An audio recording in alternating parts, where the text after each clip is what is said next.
having a relationship with a practice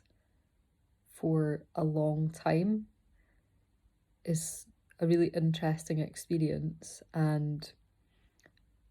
I've been thinking about how do I frame this, or how do I express the potency of what holistic voice work means to me and what it has offered me. And I think the easiest way to reflect on it is simply to acknowledge that life is full of ups and downs, twists and turns, triumphs and challenges. And there have been some pretty grueling challenges that I've personally experienced in the last 10-year period. And the thing that has been steadfast in between, periods that have maybe felt a bit more chaotic or unstable, is having this reference point and connection to a practice which helps me to reconnect with who I am and what I feel, and gives me then an outlet to explore expressing the transience of feelings in motion, or personal development in progress, or healing in whatever stage that looks like. That there's a continual channel or outlet that then creates this parallel map for you that you can pour out, onto the page, into a space, into reflections, whatever your ultimate medium is for communication and creative expression. Why limit it to one thing? Why limit it to only vocalization when it can also bridge into an artistic medium, the written form, songwriting, movement, dance? All are outlets that give you that ultimate portal and connection to yourself, allow you to step inwardly, excavate, and bring out that which needs to be expressed, be released, maybe, possibly be shared, and maybe also be witnessed. And that there are different points along a kind of personal development process, or I'll say a healing journey, or a therapeutic process that is self-directed, where there's then an acknowledgement of all of these different stages that are transitioning between your willingness and ability to meet yourself authentically and to see, accept, and acknowledge for yourself what the expression or communication is. And then from that place, there can then be a continued evolution of that journey of development where you are then deciding whether or not that is something that you would like to share. And it might be shared not in its rawest form or its origin point of making itself known to you, but the decision to bring what is inside outside then sets another layer in motion, another stage to that journey, which involves transformation and translation in some way. And bringing that then into potentially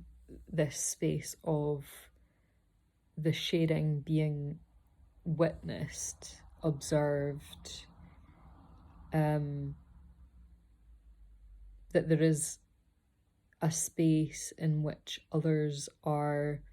specifically there for the purpose of receiving what it is that you have to share, which then kind of takes it into another part of the evolution, or it takes you into another part of this evolution, where we're kind of in this continual reflection at these different stages of how has this expression been shaped, how has it changed, how has it transformed, and what has that transformation process been like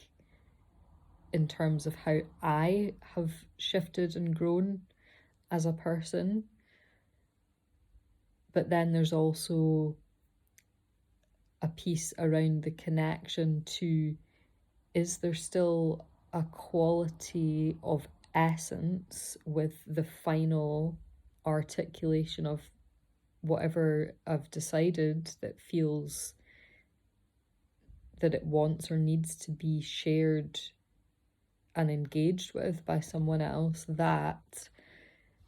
it still rings true to that initial spark of energy or that intention to communicate. And that's an interesting question to reflect on as you're kind of dancing through these different stages. Am I allowing myself to reveal the fullness of that, or does it become burdened with ideas and perceptions about how it should be presented? And there's no kind of wrong way with this, because it's about you making that decision about what is the purpose of the shading, what is the intention behind that. And as soon as you get more stuck into that intentional quality of thinking about impact and thinking about a ripple effect, thinking about how something might land, you are bringing in all of these different questions then about values, even if it's on a subconscious level, values about aesthetic, about what is socially acceptable, what is culturally acceptable. These are all things that kind of come with the territory, and they might not be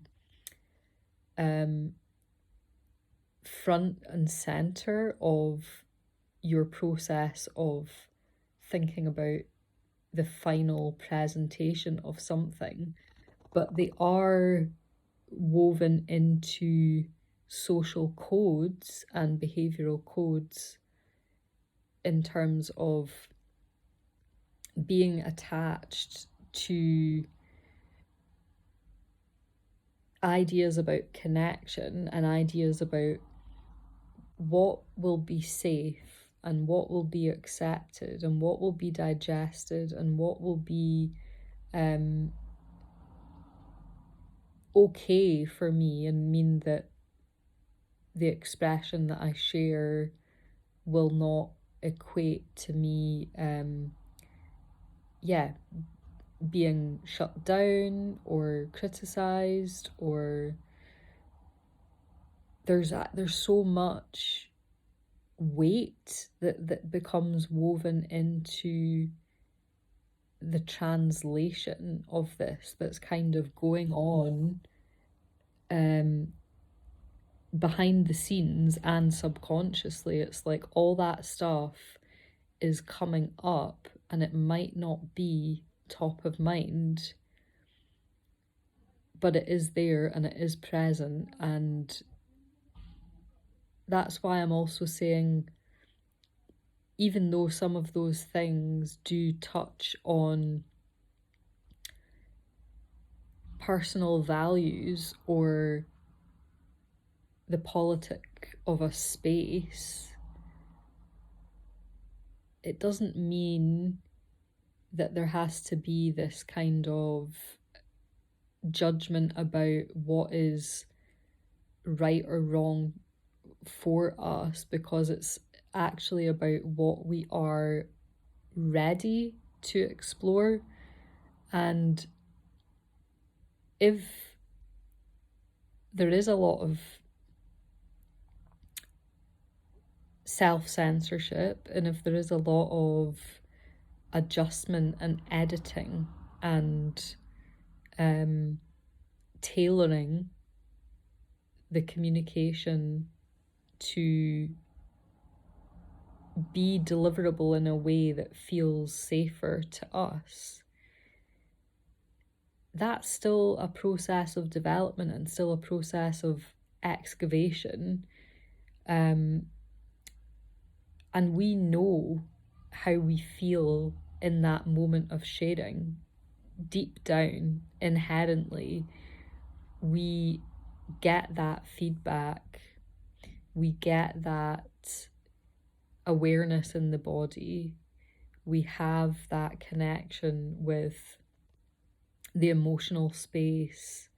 with that kind of soul level awareness of, yeah, that really felt like me, that felt authentic to me, that felt aligned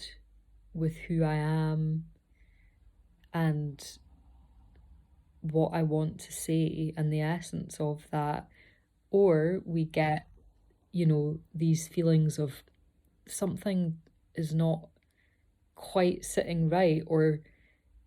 it's just simply like that doesn't quite feel like me, because we've maybe gone through this process of transformation that has involved editing and ironing out creases, or however that looks, whether it's the modification of language, whether it's about the tone and the presentation, whether it's about what the body's doing and the effect of a kind of quality of restriction, and guarding actually what it is that we want to say most vulnerably, but then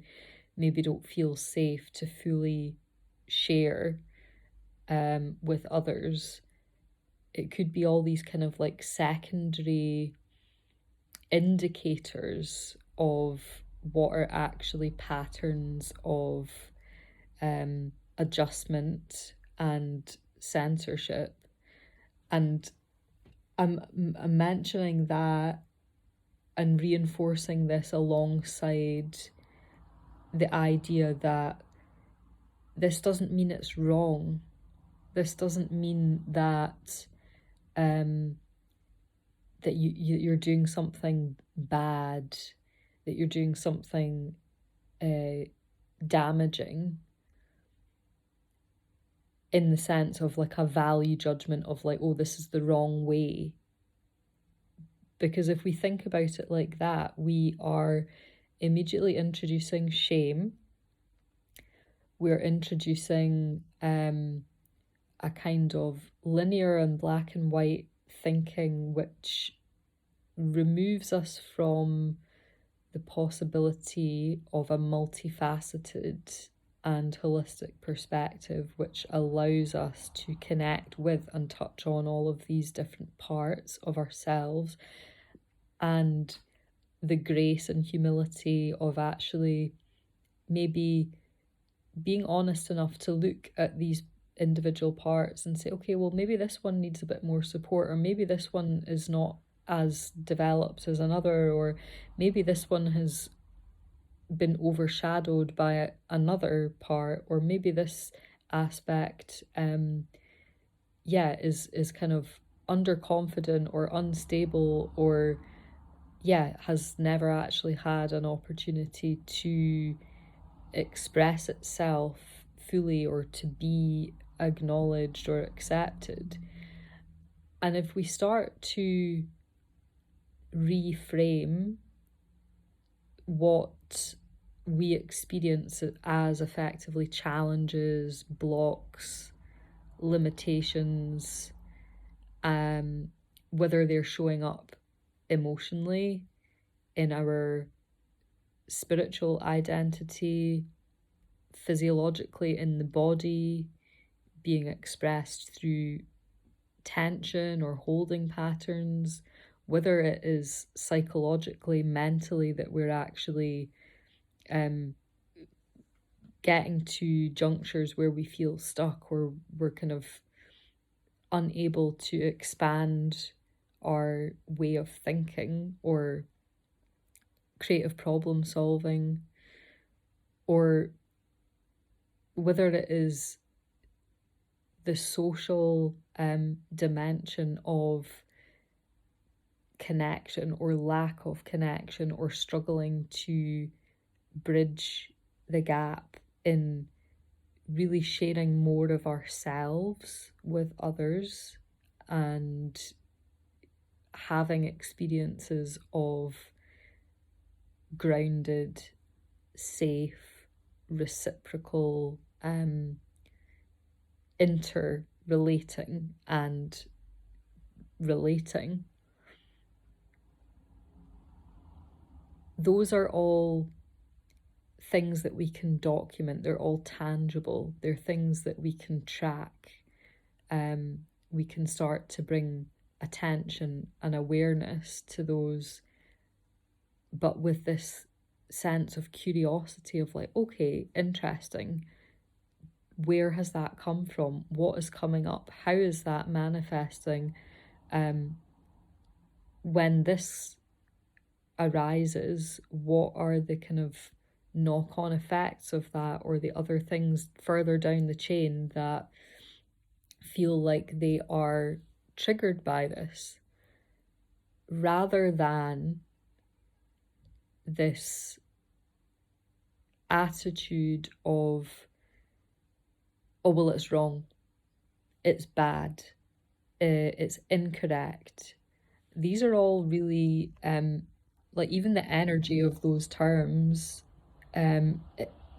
feels very linear and very boxed in and very limiting, and quite hard as well. So being mindful of the language that we are naming things with,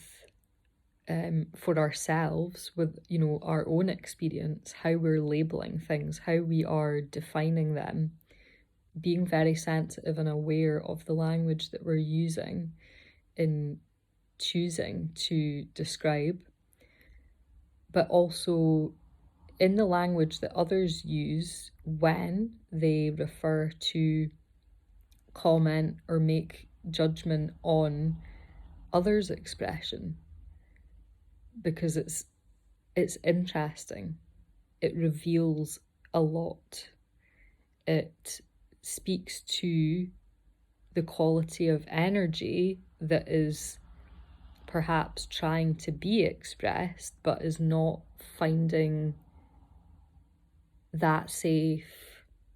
outlet for its fullest expression. It becomes limited by a kind of conceptual framework of it stops here, it's not good enough, or, this person is blocked, or they're limited. And we're speaking about a person, when we say that, we're speaking about someone's energy and someone's being and someone's essence. So language is important, and the energy behind language is important, and the way that we choose to frame things in terms of whether we're using definitive terminology that actually creates a stopping point, or are we using language that is curious and open and inviting and doesn't shy away from exploring challenge, but is willing to hold it with a kind of quality of, okay, like there's something here, there's a message here for me, there's something to learn, there's tricky terrain to navigate. How can I explore this? What tools are going to support me in this exploration? And the difference there is that we're creating room, we're creating space, we are supporting, we are holding, we are nurturing. And the challenge or problem in question might be really difficult. It might be something that's very uncomfortable to hold. It might be something that is a physical barrier or issue that needs support. And that is difficult. In the realm of emotion and of spirit, there could be pain, there could be trauma, there could be, turmoil, distress. None of those things are easy to hold, but the resolution or continued development of the expression of those different qualities and the avenues through which they manifest can be brought to a space that facilitates conclusion in a healthy way and doesn't shut down or create limit or create control, in the sense that there are a set of rules implied immediately of, well, this is wrong and this is incorrect and this is not working, which immediately that shuts it all down, and you can feel the difference in that kind of approach or that way of thinking that means that we are closed off to exploring the challenge. And if we're operating from this premise of, you know, experientially everything is happening for us kind of internally, and we're also engaging with things externally and stimulation around us that is there's things going on that are not within our immediate sphere of control, but we're kind of responding to those things. Again,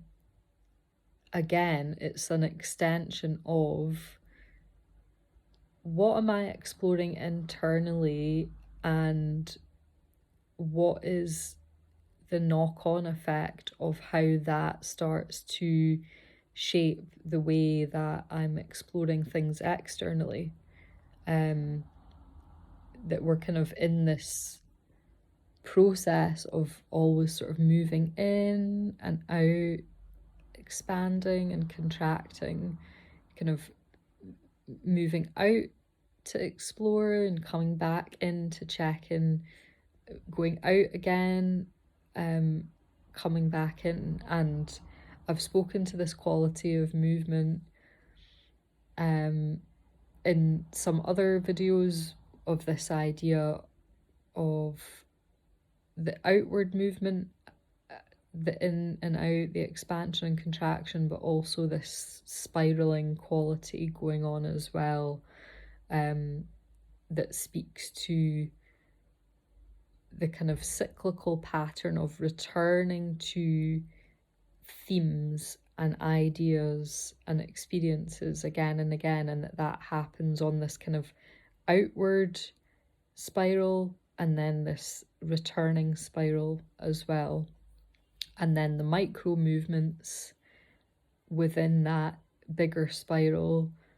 are, yes, the kind of smaller journey within a journey happening. So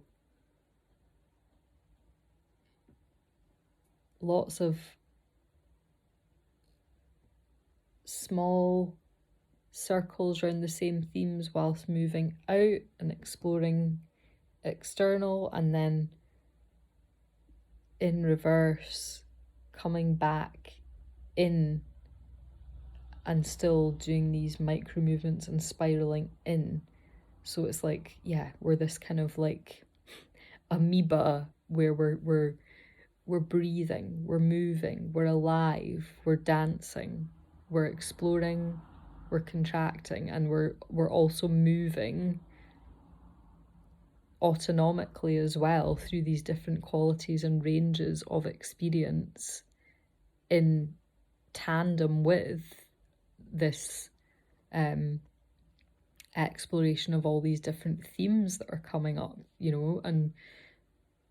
sometimes we are moving through our day in a way that feels quite, there's a quality of motion there that feels like we're bobbing along, and then other days things can be very spiky and we can be jolted by lots of experiences, and that's the quality and theme of the day. We're kind of alert, we're contracting, we're up, we're down, we're spiking in and out and moving, all the time, navigating these spaces where we're meeting like our edges and our windows of tolerance. So just to bring this kind of thought stream to a close, why is holistic voice work such an amazing practice? To have the consistency of that relationship through the challenges of life, through the journey of life, through the ups and downs of the day. There is then a space wherever you are that you can come to, and that space is yourself, and that space becomes enriched with the tools and skills that formulate the work that formulate the skill development and the exploration and the self-cultivation. Those are tools that you have at your disposal to engage with, to explore, to play with, when you need them, when you need to lean on them, but also just there. They're just there. They're there for your enjoyment. They're there for your use. They're there for your sharpening of focus. They're there for your creative, like fuel. So without these resources, without this framework,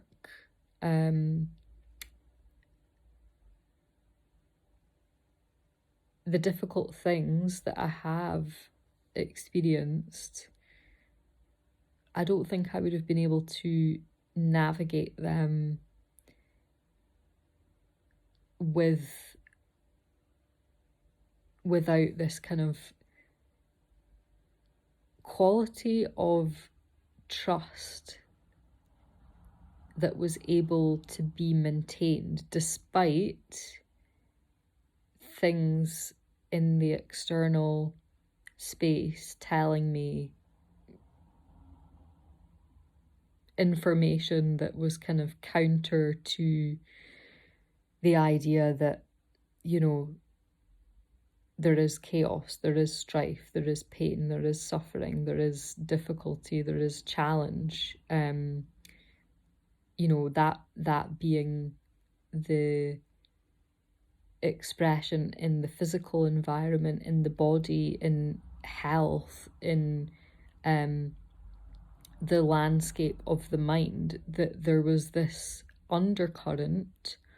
of trust able to be accessed through exploring holistic voice work and exploring these tools and practices that would allow me to continue to come back to myself, to come home to myself, and to kind of affirm and know, like, I'm alive and life is expressing itself through me, and, you know, I can allow that, and I can create a channel for that, and I can strengthen that channel, or I can deny that and limit that and squash that and suppress that and continue to feel all the feelings and experiences of challenge there without any kind of faith or connection to something else that is an idea that things can be nourishing and things can be supported and things can change and that you can learn and that you can grow and transform, and that there is possibility and there is hope and there is opportunity beyond pain and suffering. And sometimes the outlet for expression needs to acknowledge the suffering and needs to speak to that and actually release some of that pain, and that the process of really releasing that and actually letting that expression out becomes that unburdening, and that's okay. It's okay to name those things and to articulate them and express them.